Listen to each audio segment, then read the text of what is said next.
વડોદરામાં વધુ એક હિટ એન્ડ રનની ઘટના। સનફાર્મા રોડ ઉપર થારની જોરદાર ટક્કરે એક્ટિવા ચાલકનું થયું મોત। ગાડીમાં સવાર યુવતીઓની પોલીસે કરી અટકાયત।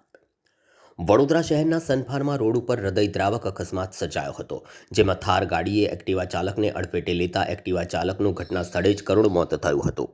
ભીમતળાવ ટર્નિંગ અને નાયરા પેટ્રોલ પંપ પાસે પૂરપાટ ઝડપે આવી રહેલી એક સફેદ રંગની થાર કારે એક્ટિવા સવારને જોરદાર ટક્કર મારી હતી। શહેરમાં અકસ્માતોના બનાવોના સિલસિલો અટકવાનું નામ નથી લઈ રહ્યો, તેવામાં મોડી રાત્રિએ વધુ એક અકસ્માતની ઘટના બની હતી। આ અકસ્માતની ઘટના સનફાર્મા રોડ ઉપર બની હતી। આ અકસ્માત એટલો ભયાનક હતો કે એક્ટિવા ચાલકનું ગંભીર ઇજાઓને કારણે સ્થળ પર જ મોત થયું હતું।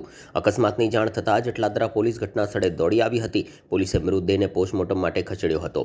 પોલીસે હાલ અકસ્માતે મોતનો ગુનો નોંધી વધુ તપાસ શરૂ કરી છે। ટર્નિંગ પોઈન્ટ પર કારની ગતિ એટલી હતી અને અકસ્માત કયા સંજોગોમાં સર્જાયો તે જાણવા માટે પોલીસે સીસીટીવી ફૂટેજની પણ મદદ લઈ આગળની તપાસ હાથ ધરી છે। મળતી માહિતી અનુસાર 28 વર્ષનો યુવાન અભિષેક મોરેનું મોત થયું હતું। આવક વધારવા માટે ઝોમેટો સાથે યુવક જોડાયો હતો। કાર્ડ ભરખી જતાં યુવકનો પહેલો દિવસ અંતિમ દિવસ રહ્યો હતો। થાર ગાડી યુવતીઓ ચલાવી રહી હતી। પોલીસે આ યુવતીઓની અટકાયત કરી આગળની તપાસ હાથ ધરી છે।